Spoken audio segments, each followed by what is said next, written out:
So ఒక 1000 మంది పైన అమరవీరుల త్యాగాలతో ఏర్పడిన తెలంగాణ ఇప్పుడు 10 ఏళ్ళు పూర్తి చేసుకుంది.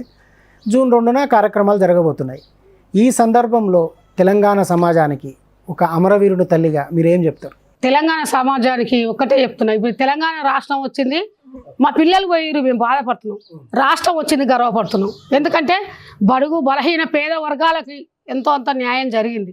రాష్ట్రం విడిపోయింది కాబట్టి న్యాయం జరిగింది, అందుకోసం గర్వపడుతున్నాం. ఒకందులో బాధపడుతున్నాం.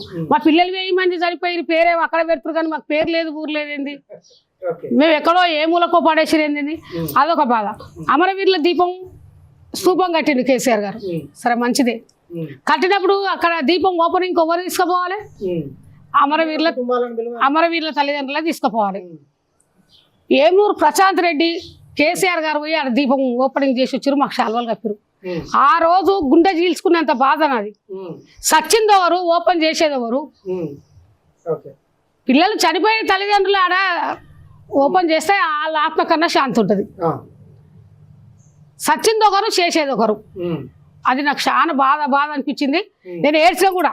అసలు మాకు దీపం ఓపెనింగ్ అది తెలియకుండా ఇది కట్టినాము, ఇది అమరవీరుల దీపం కట్టినామని మా అమరవీరుల కుటుంబాల కన్నా అక్కడ చూపించలే.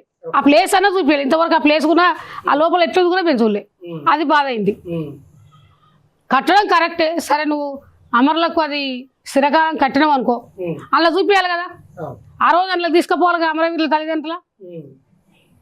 ఎమ్మెల్సీ ఇస్తా అని పేపర్లు గీపర్లు అన్నీ మోగినాయి. 3:30కు కథం ప్రకటించాలని అనుకున్నా కానీ మధ్యలో చెడగొట్టిరు. అన్ని అన్నారు, అన్ని ఇచ్చిరు, అన్ని చేసిరు, అన్ని మరిపించారు, అన్ని అయిపోయింది. అయిపోయిన తర్వాత ఇలా 4 పార్టీలు మారేసి వచ్చిన దాసో 7కి ఇచ్చినాం. అది మా కాకుండా అయింది, వాళ్ళకి కాకుండా అయిందిగా. ఇలా నాకు ఇచ్చిన పేరుడు కదా, ఇలా అటు కాకుండా ఇటు కాకుండా అయితే గవర్నర్ రిజెక్ట్ చేసేసింది కదా. మరి అట్లా మా అమరవీరుల కుటుంబాలకు ఇస్తే మీకు ఎంత మంచి పేరుండో. అట్లా ఇవ్వకుండా నన్ను నెల రోజులు ఏడ్చిన నేను, నాకు ఇవ్వకుండా ఇలా పదవి. కానీ ఇచ్చి శాల్వాలు తెచ్చిరు, బోకేలు తెచ్చిరు. నా అభిమానులంతా ఫోన్ చేసి అసలు ఆ ఫోన్లు తట్టుకోలేకనే చెవులలో మొత్తం నొప్పులు వచ్చినాయి. అట్లా జరిగింది.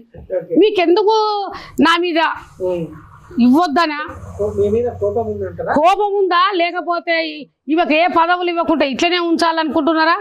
లేకపోతే సాకు చెప్తే నేను అట్లే ఉండేదాన్ని. నీకు ఏ పదవి వద్దు బిడ్డ, మాతో పాటలు తిరుగు, నీకు ఆర్థికంగా అంటే నీ పిల్లల్లో నీ కుటుంబాన్ని మేము చూస్తామంటే మరి అట్లా ఉంది. కానీ ఏది చెప్పరు. అట్లా ఏ పార్టీకి సంబంధం లేనివాడు వచ్చేమో ఇక్కడ కూర్చుంటాడు.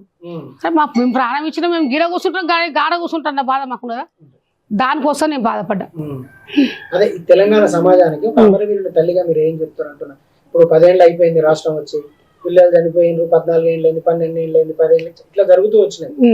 సో మీరు తెలంగాణ సమాజానికి ఒక శ్రీకాంతాచారి తల్లిగా, ఒక అమరుని తల్లిగా మీరు ఏం చెప్తారు? తెలంగాణ సమాజానికి ఒకటే, ఇంకా కొన్ని ఆ గవర్నమెంట్లో హామీలు ఇచ్చినవి జరగలేదు.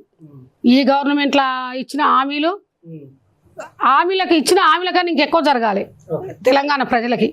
ఈ 1000 మంది అమరుల ఆత్మశాంతి ఉండాలంటే, 1000 మంది అమరులు చేసిన త్యాగానికి ఫలితం ఉండాలంటే, నా 4 కోట్ల ప్రజలు, నిరుద్యోగులు కానీ ఉద్యోగులు కానీ అందరు కూడా సుఖ సంతోషాలతో ఉండాలంటే ఈ తెలంగాణ గవర్నమెంట్, ఈ కాంగ్రెస్ గవర్నమెంట్ న్యాయం చేయాలి. అమరుల ఆత్మశాంతి ఉండాలి.